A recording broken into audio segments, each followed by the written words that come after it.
Victoria, the royal who invented the modern monarchy. Queen who made Britain an empire. Victoria's Britain is ruling the waves, ruling the world. But who was the real woman beneath the crown? In this series, we discover Victoria as we've never seen her before. A sensuous young queen. He clasped me in his arms, and we kissed each other, again and again. A reluctant mother of 9. Victoria definitely didn't like babies, almost grosses her out to see her own children. A devastated widow. She was suicidal, absolutely. She was inconsolable. And a passionate wife. It's not Victoria the Virgin, it's the Victoria the hot mama. Using remarkable archive treasures, and through her own words in journals and diaries, we tell the story of a complex, very human queen. Those tiny seconds of moving film, they completely change how we see this monarch. This is really exciting new evidence about Victoria. We think we know everything, but we don't. This time, Victoria is left a widow after the death of her beloved Albert. She simply didn't want to be sovereign. She wanted to be alone. She runs away from public life and leaves Britain without a queen. MPs are openly saying it's time to wind the monarchy up. But Victoria fights back to win power and the love of her people. There's a sense in which the empire comes home, and it puts on an amazing show. She suddenly realised that what she'd missed was huge crowds of people there for her and her alone. This is the private life of Queen Victoria.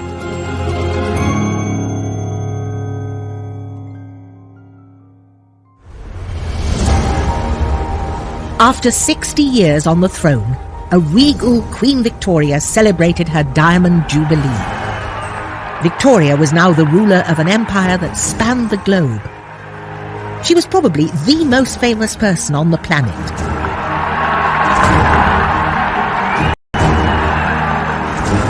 A mother to 7 grown-up children, many married into Europe's leading royal dynasties. The 78-year-old monarch, loved by her people, waves at the cheering crowds on this summer day of 1897. She's smiling at people and she's laughing and she enjoys so much that connection with her public. Monarch and matriarch, she defined an era. She was the only monarch the vast majority of people had ever known on the throne. So I suppose it's a little bit like Queen Elizabeth today. Who among us can envisage a time when there isn't a Queen Elizabeth? Victoria was, in a very real sense, Britain. All vied with one another to give me a heartfelt, loyal and affectionate welcome. I was deeply touched and gratified. The Jubilee had been a moment of triumph. But after the death of her husband Albert 36 years earlier, it had seemed unlikely a day like this would ever come.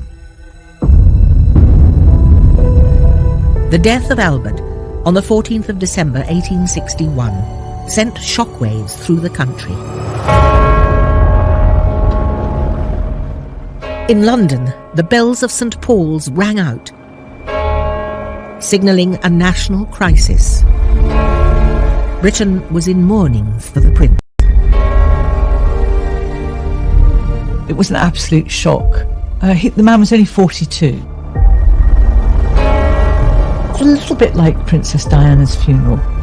A sense that there's an absolute sea change, that something important has happened. And while the nation mourned, Victoria was tortured by grief.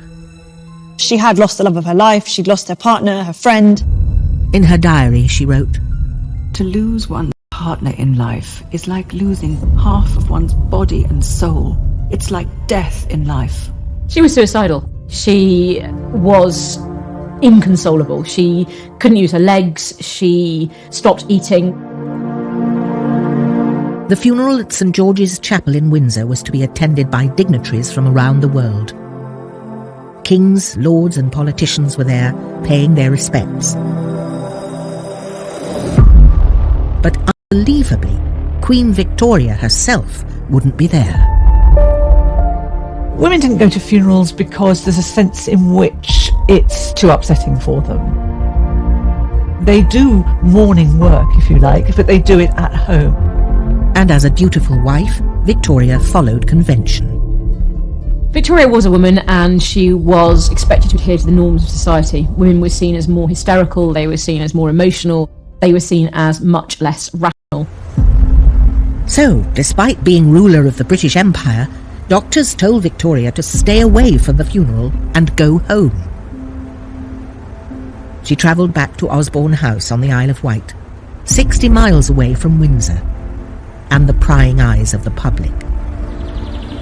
Like it was business as usual. For the monarchy, it was considered essential to national morale. So this is from the Dundee Advertiser, Friday 20th of December, 1861. That the shock has not seriously affected the Queen's health will rejoice the heart of all her loving subjects. Indeed, so favourable is the state of her health considered to be, that no further bulletins are to be issued. So basically what this is saying is, don't panic, Britain, the Queen is absolutely fine.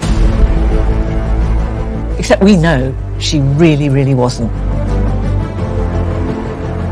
While she mourned on the Isle of Wight, the state funeral to bury her husband began at the chapel in Windsor.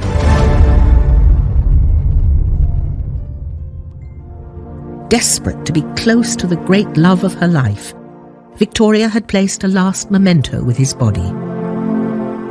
She had it done for Albert, and it was always his favourite portrait of her. I don't think there's any other way to put it. It's an incredibly erotic picture of Victoria. She's got her beautiful hair is hanging right the way down to her bust. It's not Victoria the Virgin, it's Victoria the hot mama. When the time finally came to bury Albert, Victoria confessed to her oldest daughter Vicky how pointless her life now felt. It is 1 o'clock, and all is over. But oh, only to have feelings of utter broken-heartedness, utter despair of the life I am to lead.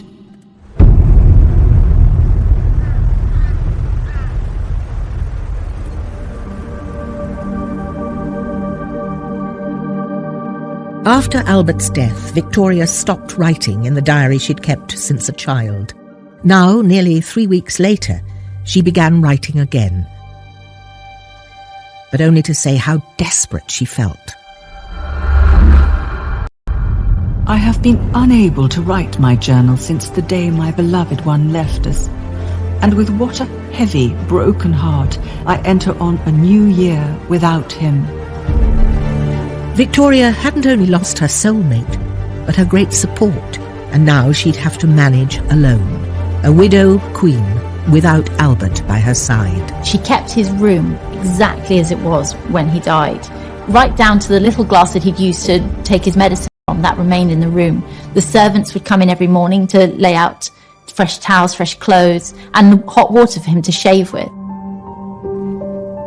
The children were not expected to be merry and to do the sorts of things that children did, occupying her. Victoria and her family began an established phase of mourning. As a new widow, she'd follow an elaborate set of social rituals. There are prescribed periods of time for people to mourn. For widows, it's 2 years. If you have a lesser relation, then it's 6 months or it's a year. Everything becomes very, very set down. Funeral rites become a kind of performance. For this period of mourning, widow women were expected to only leave the house when they absolutely had to and stay out of kind of social events. So the dress had to be black, but also accessories, the handkerchief, the lace, the stockings, shoes, belt buckles, everything had to be black. Victoria's mourning wear became her signature look, like a uniform for facing her public without Albert. Victoria, although she initially announced she would wear mourning for at least 2 years, very quickly decided that she was going to wear deepest mourning for Albert for the rest of her life. She didn't want to surrender her grief because her grief became an expression of her love for Albert. It's how she defined herself. Grieving for Albert was now all Victoria cared about, despite her public duties. But his death meant that she was now left alone to rule. When Albert was around, she was eclipsed in terms of the position that she held, because he took over much of the direction of the monarchy. She'd effectively been indoctrinated, and so suddenly to be without this man who had persuaded her that she needed him, it was actually terrifying for Victoria. The amount of work which comes upon me is more than I can bear. I, who always hated business, have now nothing but that. Public and private, it falls upon me.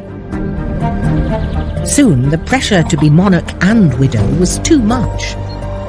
Victoria fled from Buckingham Palace and the scrutiny of public life to the remote Scottish Highlands, her special place to rest and retreat. But by doing it, she left Britain without a queen.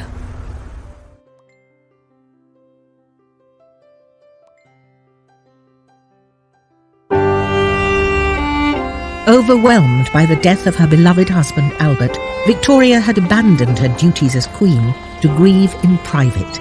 She escaped to her Highland retreat, Balmoral, the castle they'd built together. It's a big statement of withdrawal to go so far away from London. You know, this is a long way. She simply didn't want to be sovereign. She wanted to be alone.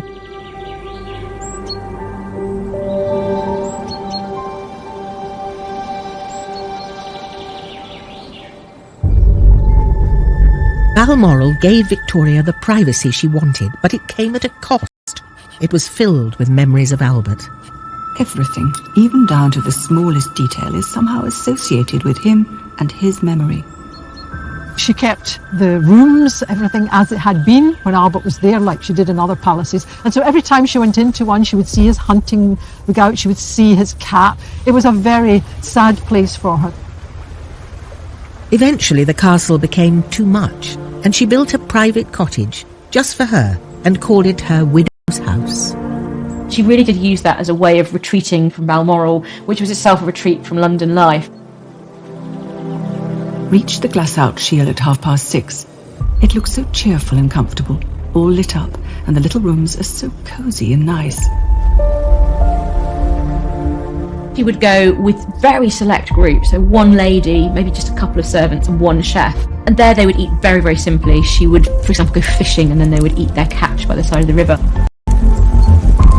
Victoria began to console herself with local food and drinks. She liked the porridge. She also liked Finnan Haddie, which is smoked haddock, and she used to get that for breakfast. She loved whiskey, and whiskey was now something that was absolutely set. She also relished the level of cream and dairy products that she found in Scotland. And Victoria started eating a lot. We know that she loved her food all through her life, and her appetite came back very quickly after Albert's death. And as queen, she could pretty much eat what she liked. What she didn't like was spending too long eating. So Victoria liked a mealtime to take 30 minutes. So very, very quick. But she could eat an awful lot of food in that half an hour. She ate fast. Victoria also found comfort in nearby Blair Castle, home to Anne Murray, the Duchess of Atholl. Rarely seen correspondence between the two women reveals an intimate friendship that was vital to Victoria's recovery. This is 50 years of letters between Queen Victoria to Duchess Anne, so they're quite an undiscovered treasure trove. This book was given to the Duchess by Victoria to commemorate a year after Albert's death. Along with that was sent this amazing and adored husband, December 14, 1861. I'll open it up, and still inside is a lock of Albert's hair. Not something I would send to my friend, but I think it highlights how close they were. Victoria kept an elaborate shrine of Albert for the rest of her life. She always carried a portrait of him and a lock of his hair with her. She even had a cast of his hand made. A new trend for mourning merchandise fascinated the Victorians in the 1860s. Necklaces, brooches, gifts, and even glasses were popular ways for people to remember their dead. They often included artifacts from the person who had passed. Teeth, hair, weird clippings of things. So there is this real culture of keeping the dead close.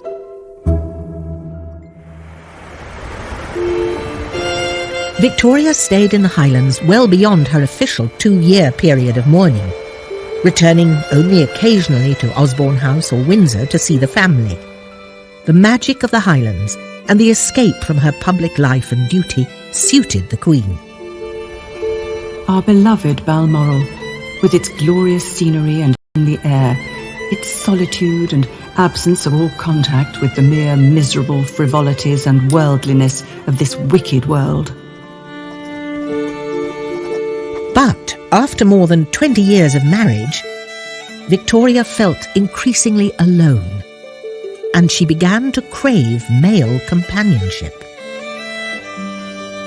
I am, alas, not old, and my feelings are strong and warm. My love is ardent. There's a desire for a strong manly presence who will look after her as if she is the delicate creature that she feels herself to be. And one man was spending an increasing amount of time with the Queen. He was a Balmoral servant called John Brown. He was tall, curly blonde hair, and good-looking broad shoulders, and Victoria was a sucker for someone that looked a bit like that. He looked a real Highlander. John Brown took Victoria fishing and riding. He even carried her to and from her horse. And as they grew closer and closer, she decided to promote him. I have now appointed that excellent Highland servant of mine to attend me always and everywhere out of doors. But not everyone shared Victoria's enthusiasm for her Scottish servant. John Brown is not a likeable man, but as far as everybody else was concerned, he was a drunken bore. It was very much based on class. I mean, let's face it, if an outsider comes in and starts to get the Queen's ear, I mean, goodness me. Victoria ignored the gossip and the tittle-tattle and stuck by John Brown. He is so devoted and attached and clever, and so wonderfully able to interpret one's wishes. He is a real treasure to me now.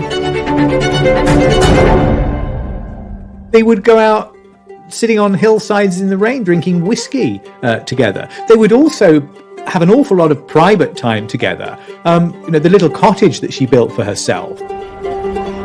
Whiskey toddy was brought round for everyone, and Brown begged I would drink to the fire kindling. I mean, John Brown clearly feels that he has license to say anything to the Queen. At one point, he tells her that she's putting on too much weight. And instead of being completely offended, she takes that on board. He gave her something nobody else was giving her, which was an honest view. I think he sort of shocked her out of herself in some ways. She could be who she wanted to be with him. Albert's death had left a huge hole in her life, and John Brown filled it. Often I told him no one loved him more than I did or had a better friend than me, and he answered, nor you than me. No one loves you more. But questions persisted about the close nature of their relationship. The rumour mill went into overdrive, and there was only one thing on everyone's mind. When people talk about the John Brown thing, the thing they always fixate on is sex. They really feel that she is probably shacked up with John Brown, having delicious Highland sex. I mean, people's fantasies run riot. We thought she was in mourning. We thought she did nothing but weep over Prince Albert. It turns out that she's been having a very nice life, thank you very much, in secret. Victoria's retreat from public view lasted for much longer than the 2 years people were expecting, and her constant refusal to take part in public ceremonies was causing concern. As if to reassure the nation that she was a dutiful queen, she commissioned Sir Edward Landseer to paint a portrait of her as a widow. But the painting didn't have the desired effect.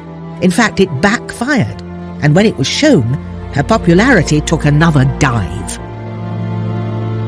So this painting failed because it's trying to say so much, but it isn't answering the question that's being asked. She's her abandonment of duty. She tries to signal her continuing work in a series of ways in this painting. She's working on matters of state. She has her letter in her hand. She has stopped to deal with this rather urgent matter mid-pony rides because it's so important, the work that she is getting on with. She also suggests that she's keeping up with her motherly work. We have an image of two of her daughters very content in the background. But the public didn't want a painting. They wanted to see their queen in person. By the mid-1860s, her ministers and even her own family were becoming frantic about her absence. And people started to ask, was she even fit to rule?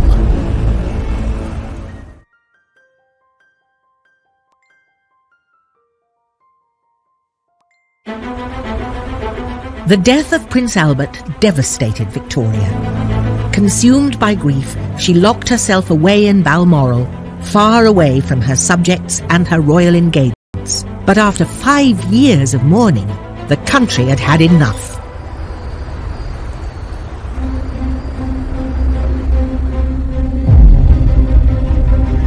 Basically what's happening here is that Victoria is doing what she wants to do, and she is using her grief as a weapon.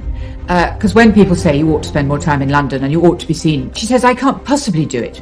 My nerves are so awful. It's something that she could put up as a defence when she doesn't want to do something. And it's difficult to challenge a widow, isn't it, really? The goodwill that she and Albert had built up was fading fast, and her demand for isolation was making her seem out of touch, or even worse, as if she didn't care about the nation and her people. There was increasing criticism of Victoria. So it became very apparent that it was Victoria who didn't want to fulfill the public role of sovereign. Victoria was the first female monarch in over 100 years.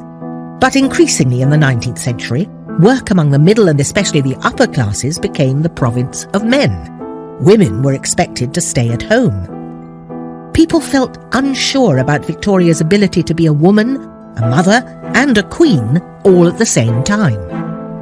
It reanimates, I think, all those anxieties from the beginning of the reign, which is this is what happens when you have a queen rather than a king.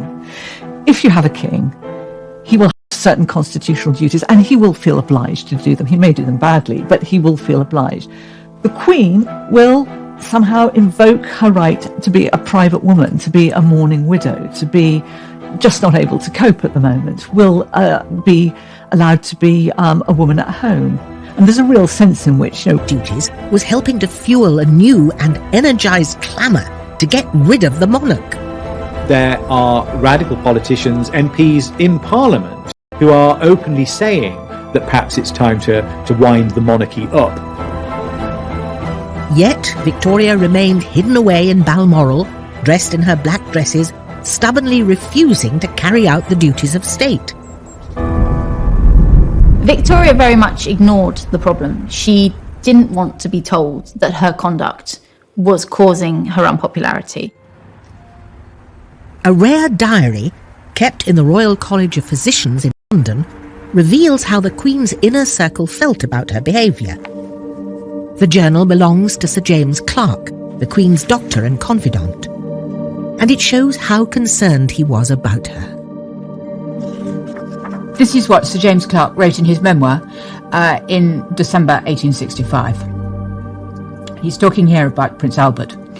And he says, by his premature death, the prospects of the monarchy are bad indeed. No one who knows the character of the Queen and the heir apparent can look forward to the future without seeing troubles in that quarter before us. Sir James Clark here is giving an incredibly pessimistic prediction for the future of the monarchy. He's anticipating political criticism of the monarchy, possibly that she is not giving the taxpayer any value for money. And the fact that this man is making comments that are not entirely loyal, or at least that are not supportive, I think shows really how serious the situation had become. After almost 6 years trying to avoid the public and her official duties, the Queen relented and agreed to open Parliament in 1867. And the weather that day seemed to reflect her mood. It poured, and the poor people, of whom there were great numbers out, must have got very wet. But when she came face to face with her people, she didn't get the reception she'd hoped for. She probably expected that the crowds would be glad to see her, but she was very, very shocked that she was hissed by the crowds. She'd never had that before. Altogether, I regret I went. There were many nasty faces, and I felt it painfully. At such times, the sovereign should not be there. The incident made Victoria realise that her relationship with the public was broken, and that she had to find a way to reconnect with her subjects. She decided against giving a speech or organising a public event. Instead, leaves from the Journal of Our Lives in the Highlands. It was a series of extracts from her diaries covering the time she spent hidden away in Scotland. The idea was that this would explain her absence, give the public the chance to understand why she needed to get away, and hopefully encourage them to forgive her. It's so extraordinary. I mean, if you think about this, is the first time a monarch has written a book about their life. I mean, we tend to think that this all started with Princess Diana and writing those books in which we got an insight into what was going on in her marriage. But no, Queen Victoria actually writes a book about her. So it's extraordinary. It is very gratifying to see how people appreciate what is simple and right, and how especially my truest friends, the people, feel it.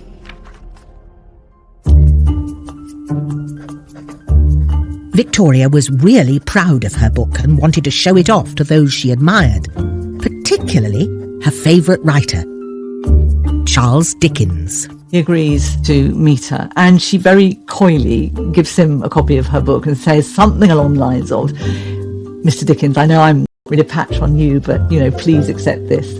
And he has to do a sort of smirk through gritted teeth. But he thinks the book he calls it preposterous. Although Dickens was not a fan of the book, the public snapped it up, and it sold more than 18,000 copies. The letters flow in, saying how much more than ever I shall be loved, now that I'm understood. Her book had achieved its objective. Victoria was back, and she intended to seize this new goodwill and run with it. But in 1871, just as she was getting back on her feet, she received devastating news.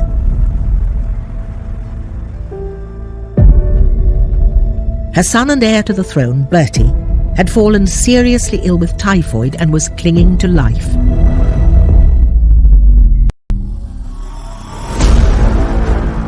Typhoid was a waterborne disease and was common in Victorian Britain. It claimed thousands of lives each year. It hit working classes the hardest, those with poor access to clean water, but it didn't spare the royal family. When she heard the news about Bertie, Victoria rushed to her son's bedside at his home in Sandringham.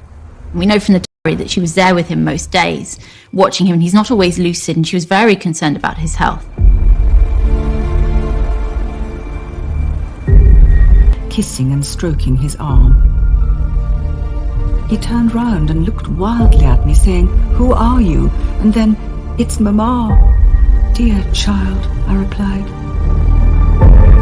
To make things even harder for Victoria, Bertie's illness coincided with the anniversary of Albert's death.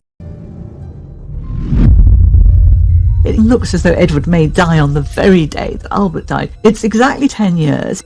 There starts to feel something very, very mythic about it, as though this is how the gods are going to play out this game. Petrified, all Victoria could do was wait as the deadly disease ran its course.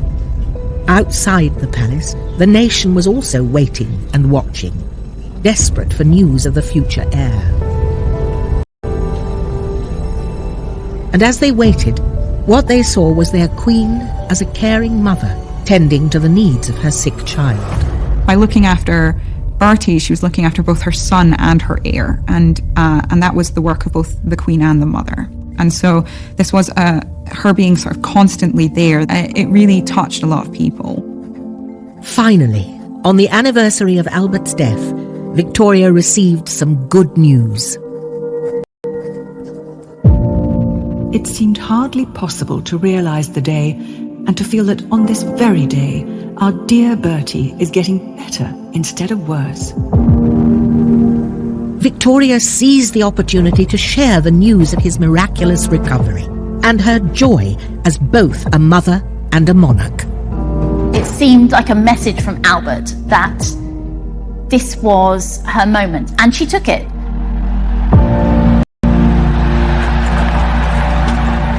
A couple of months later, Victoria travelled in an open carriage to St Paul's Cathedral with a fully recovered Bertie by her side.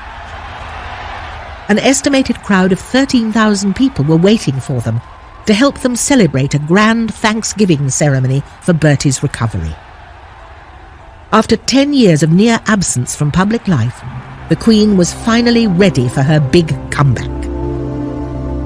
Though still in morning dress, her outfit for the occasion didn't go unnoticed. A corded black silk dress trimmed with white fur and a jacket to match. On her head she wore a bonnet with black and white feathers and white flowers. She was dressed to impress. Victoria took a central role.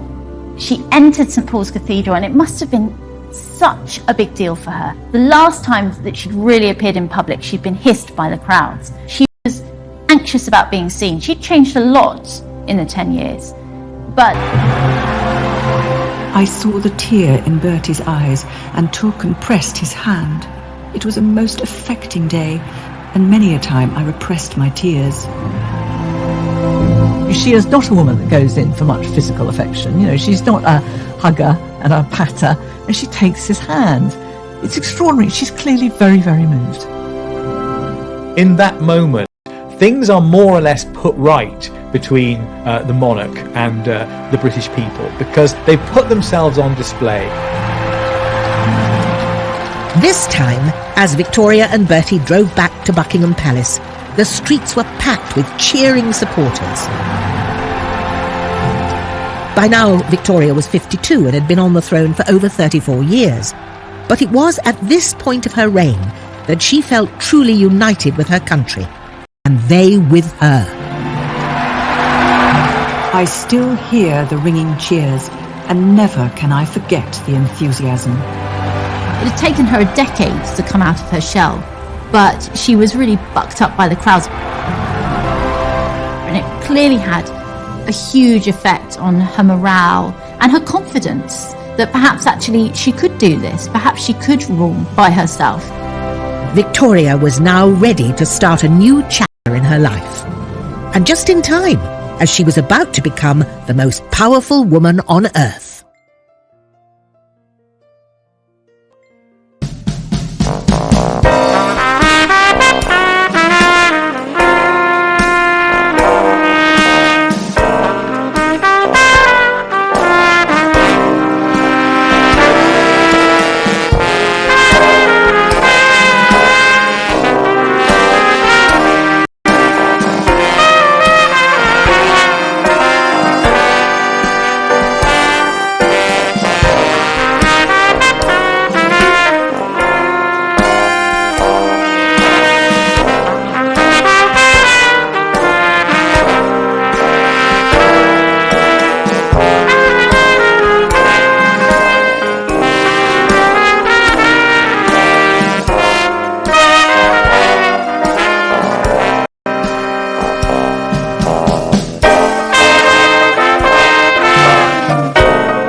After a decade of self-imposed isolation, mourning for her lost husband, Queen Victoria was back and reunited with her people.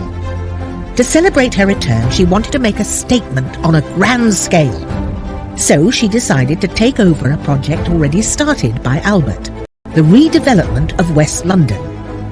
Victoria transformed this part of London that gave birth to some of Britain's biggest cultural institutions: the Natural History Museum, the Victoria and Albert Museum, the Royal Albert Hall, and her most important and personal monument, the Albert Memorial.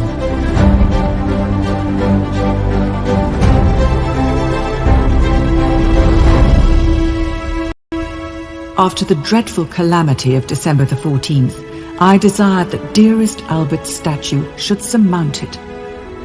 Victoria inaugurated the Albert Memorial in 1872, and its design was her husband as she remembered him. The memorial is really magnificent. The bronze figures and mosaics are all beautifully executed. You see him here looking incredibly just masculine. He's got these gigantic thighs and then the kind of thick muscular shins. You see him kind of casually leaning with his legs spread, sat under the shelter of this rather large phallic structure. The memorial commemorated her great love, but it was time for her to move on. By this point in her reign, Victoria had been queen without Albert for almost as long as she'd ruled with him. The support of her people now gave her the confidence to shape her own destiny. And by placing the continents around the memorial, she was making the point that she was a powerful global ruler. So this is the British imperial moment. This is the moment where Britain goes from being a northern European country to being this vast global power. During Victoria's reign, stretching from Canada to Australia and Africa, it was said that the sun never set on the British Empire. And Victoria was at its head. The 1870s are really a time where England and London are becoming really confident in their power and their success and their cultural influence. So it's a time of great fashion, it's a time of great music and excitement and arts and culture. And so there's this real belief that the empire is doing an awful lot of good for the people at home. There was one country in the empire that was having a particularly strong influence on Victoria: India. I saw Lady Napier, who talked very pleasantly of India, of the climate, of the natives, their intelligence and faithfulness, etc. For Victoria, India was this far-off, exotic place. She would never visit India, but she was fascinated by the clothing, by the culture, by the art, by the people. You see that slowly throughout her journals then, from that period onwards, that she talks about our Indian empire, our Indian territories, my subjects in India. So she's already internalized this idea that this is her domain. Victoria had overcome the death of Albert. She was now queen of the world's largest empire, but that wasn't enough. She wanted more. Vicky, her daughter, has become Empress of Prussia, and there's something about that Empress that really sticks in Victoria's craw. She thinks, Empress, that sounds a bit grander than being queen. I think I should be Empress. Luckily for Victoria, there was a new leader in number 10, one who would help her realise her ambition: Prime Minister Benjamin Disraeli. He loves Victoria, and he knows exactly how to play Victoria. He's a bit of a flirt. He almost gives the impression of being a little bit in love with her. And I think there's a bit of Victoria that still likes the idea of men being in love with her. I think the present man will do very well and will be particularly loyal and anxious to please me in every way. With the help of Disraeli, Victoria achieved what she wanted. She was officially proclaimed Empress of India on the 1st of May 1876. An event widely celebrated there. My thoughts much too taken up with the great event at Delhi today, and in India generally, where I am being proclaimed Empress of India. The Empress title meant a lot to her because empresses trump queens, which meant that she now had the same status as her daughter. In fact, arguably greater status, because Empress She's depressed to make her recover that joy she felt when she first became queen. So it's a way of sort of reigniting that spark, that flame in your monarch. A new reign.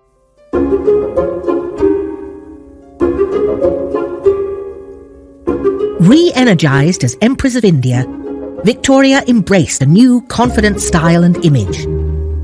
She still insisted on wearing mourning dress, but added a touch more glamour to it. In the earliest widow's wear, she wears these very plain, very harsh dresses, completely black, down to the details, and very little ornaments. And there's something so heavy. Whereas later, when she starts wearing dresses like this one, it's quite a dramatic change. We can see we have a quite loose cuff here, which is playing to the fashions at the time, but really elevate her mourning wear to be a very queenly, very luxurious, very empress-like image. And in doing so, she really kind of comes into her own. This mannequin is one designed for one of Victoria's mourning dresses, and consequently is in her proportions. And it really shows you just how small she was in a certain way. You know, I'm not tall, and here I am towering over her. Victoria was now an older lady, a little stout and just 4 foot 11 inches tall. But she wore her little black dress with all the confidence of the ruler of the world's largest empire. At the age of 68, the Queen was about to celebrate her 50th anniversary on the throne. This marks the moment when Victoria becomes a brand. Literally, the whole industry sprung up, making certain that Victoria's image was on tins of mustard, on coffee pots, you could have her on your tea towel. I mean, she now becomes one of the first big global brands, instantly recognisable.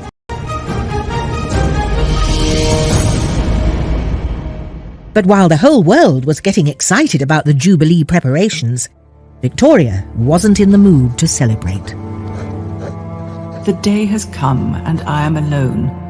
I am writing after a very fatiguing day in the garden at Buckingham Palace, where I used to sit so often in former happy days. Victoria's devoted and dear servant, John Brown, had died. I miss my faithful, kind friend and constant companion. Victoria agreed to go ahead with the Jubilee despite her grief, but only on her own to be wearing a crown. She had always disliked wearing crowns. They were just heavy and really uncomfortable. I mean, if you look at it, it's solid metal. They weigh a lot. If you try one on you, it's really hard to keep your neck up. The powers that be at Westminster, they want to make the Jubilee something to show off to the world. And they tell her that the empire cannot be represented by a bonnet. You have to wear a crown. So the compromise ended up that she commissioned a kind of imperial crown that was much smaller and weighed much less. And she could kind of combine her mourning dress with her imperial empress crown, and then she had her wedding lace. And in doing so, she was the wife and the widow and the queen and the empress, all in that one outfit.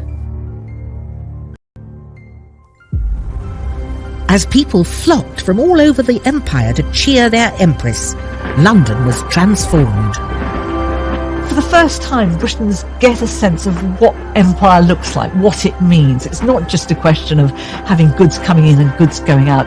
There are people out there. There are extraordinary people who look different from Britain, have different skin colour, different facial features. There's a sense in which the empire comes home, and it puts on an amazing show. And for that moment, you get a sense of the sheer scale of what Britain has managed to achieve. And the Queen's earlier reluctance about the event soon disappeared. The crowds from the palace gates up to the Abbey were enormous, and there was such an extraordinary outburst of enthusiasm. It's typical of Victoria that she thinks she doesn't want public adoration, and actually the one thing she really does want is public adoration. So when the crowds came out, she suddenly realised that what she'd missed was huge crowds of people there for her and her alone. The decorations along Piccadilly were quite beautiful, and there were most touching inscriptions. Victoria's always a sucker for love. That sense of, they like me, no, they love me, was absolutely intoxicating to her. This never-to-be-forgotten day will always leave the most gratifying and heart-stirring memories. The Queen had fought back. Once again, she had power and popularity. But a new friendship was about to threaten her crown.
Following the glorious Golden Jubilee celebrations in the summer of 1887, Queen Victoria was now a powerful queen. To celebrate her new Empress title, she was overwhelmed with gifts from all over the world. And something unexpected came from India. 2 young men to serve at Her Majesty's pleasure. They are dressed to the nines, have these grand turbans, and their sole purpose is to stand behind her and sort of represent the Indian Empire. The 2 new servants, before they serve, they come and they kiss her feet. And Abdul Karim, he's been told that you have to walk backwards, you must not look at the Queen. And of course, what do you do when you're told don't look up? He looks up. The one, Mohammed Baksh, very dark, with a very smiling expression, has been a servant before. And the other, much younger, called Abdul Karim, much lighter, tall, and with a fine, serious countenance. She dismisses Baksh in one sentence and writes a lot more about Karim. So we know right from the start, he's got her eye.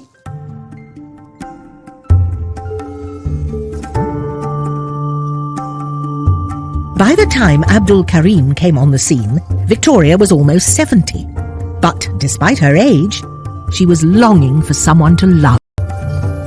When Abdul Karim comes into Victoria's life, she's experiencing quite a dramatic loss from John Brown, the loss of an intimate confidant and friend.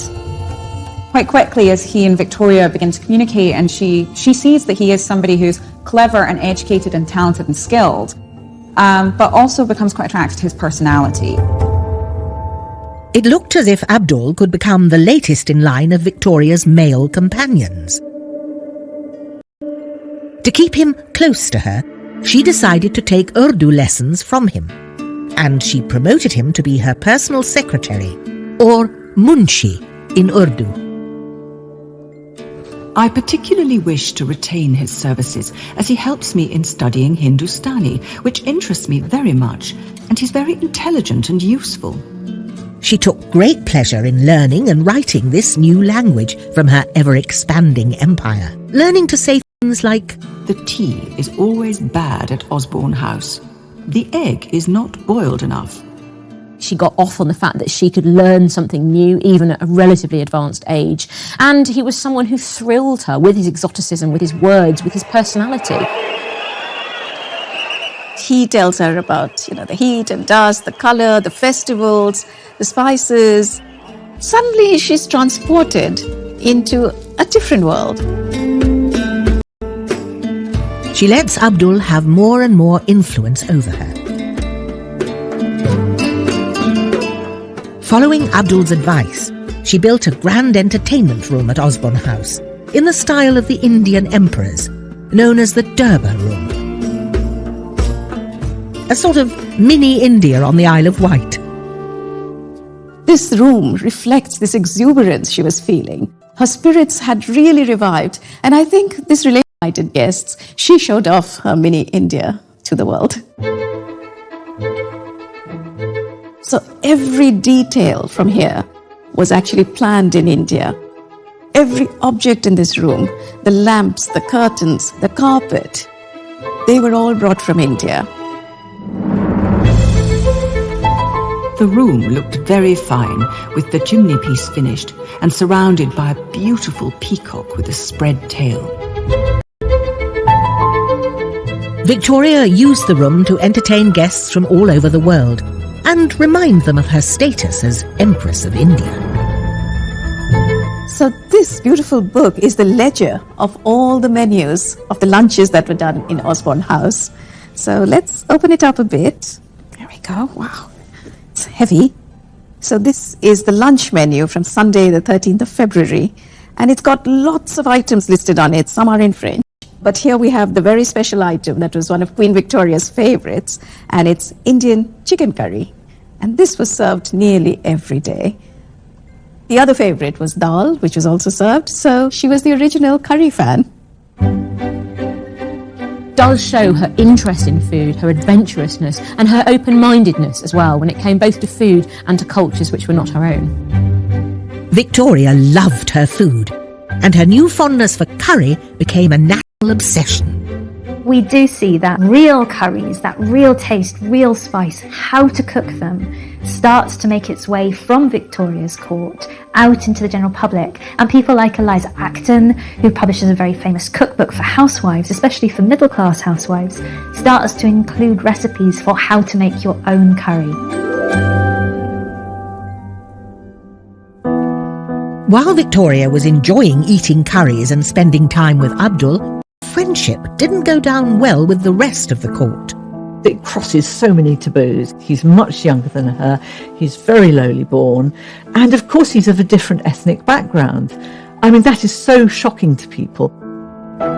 He was hated by the court, both because of racism but also because of classism. He was seen as having undue influence on the Queen. In many ways, these were all the arguments that had been rehearsed with John Brown, but now added into that was this real nasty element of racism as well.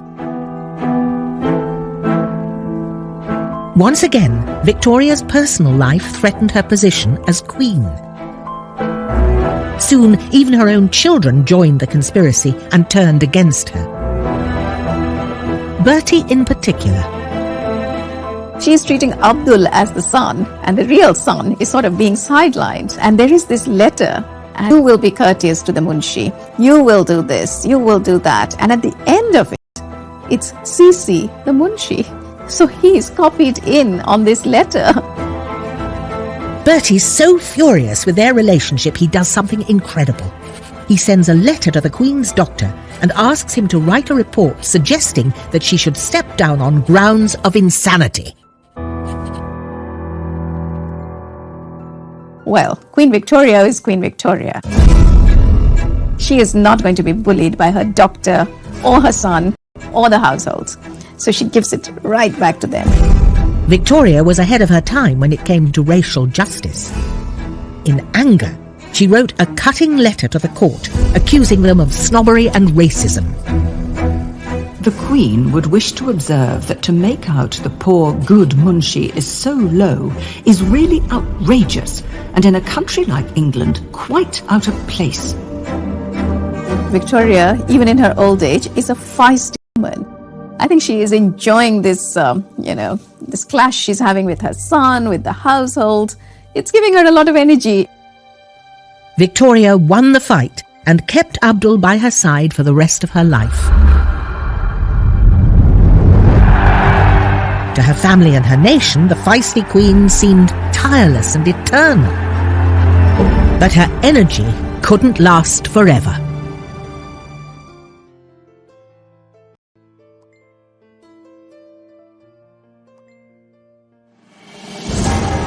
At the turn of the 20th century, Queen Victoria became the longest-serving monarch Britain had ever seen, as she celebrated over 60 years on the throne. Now approaching 80, she had an astonishing 42 grandchildren. She was fully embracing the image of grandmother to her family and her nation, and was enjoying unprecedented popularity.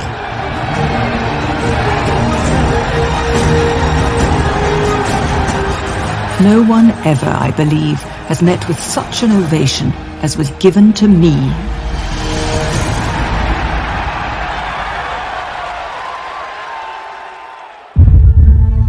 Finally, she was successfully combining her roles as monarch and matriarch. There's a new way of being queen. She's freer now as an elderly woman. There's nothing is expected of her.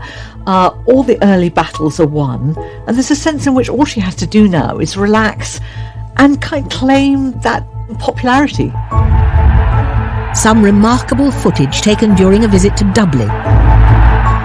What we have here is truly amazing. She's an old woman, but she's still engaging with the crowds. She's seen so many crowds during her lifetime, but their love continues to please her.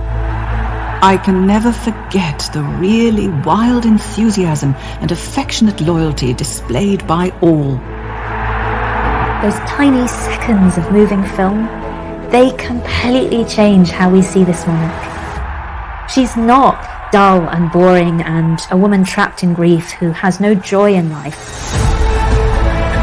She's someone who loves the people that are around her and connects to them in a very human way. By this point in Victoria's life, she has already defined an era. She has spanned a century almost. Even by this stage, people know it as the Victorian era. She's an icon. Victoria is so fascinating because her life was so long and so much happened within it. It was a very influential era, the Victorian era. I mean, we went from essentially an agrarian economy with limited industrialisation to something very much more akin to the modern world we see today. Britain found it impossible to imagine a world without Victoria because she had always been there. So in a sense, it's not just that she becomes part of the furniture, she kind of is the world. But the world was about to crumble. As the winter of 1900 approached, only a few months after her Dublin visit, Victoria started to feel ill.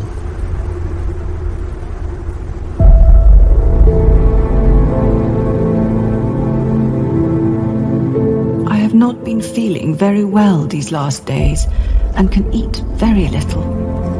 She was starting to lose her appetite, and that was a really big sign. Even she recognised that something was wrong. This was a queen who had always eaten and eaten well.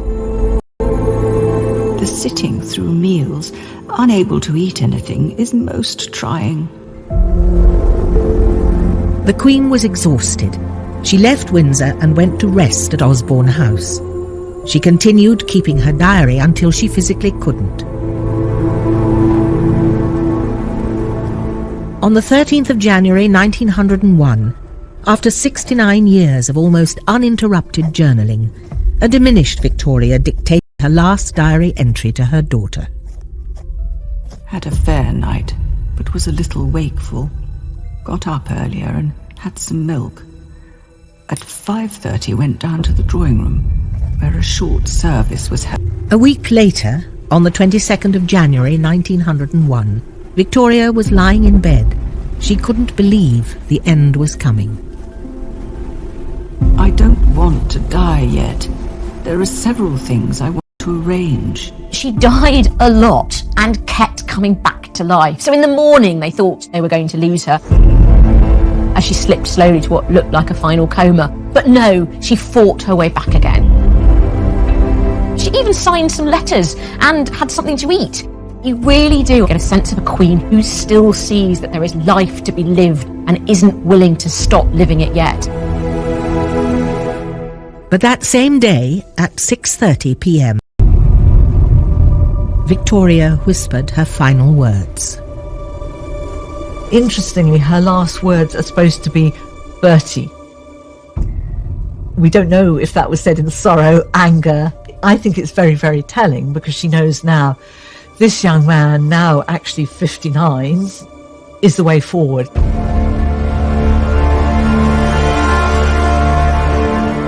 There were reporters hanging around outside the gates of Osborne House shouting that the Queen is dead. The news of the Queen's death shook the world.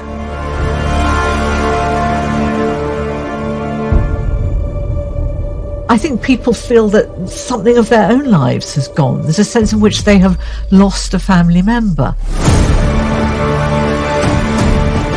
The nation isn't sure that it can cope without its grandmother. The nation is asking itself, what will become of us?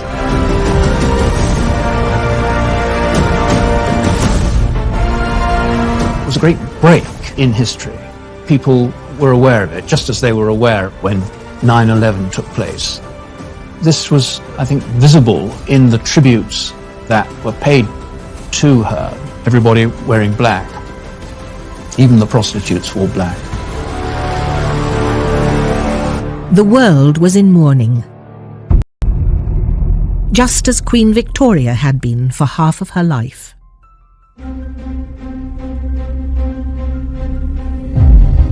Victoria was the queen who defined herself by her widowhood. When we think about Victoria, or the British Empire, or the country that she ruled over, we're thinking about this period in her life. When we picture Victoria, we're thinking about the widowed Victoria ruling alone. The birth of this new Victoria was a difficult birth. It took her a decade from Prince Albert's death to understand that she could separate the Queen from the woman. But after that, she didn't really... But Victoria's own words revealed she was always more than just a queen. She was a princess, a wife, a mother, and a widow. A ruler and an empress. One of the most iconic monarchs Britain has ever seen.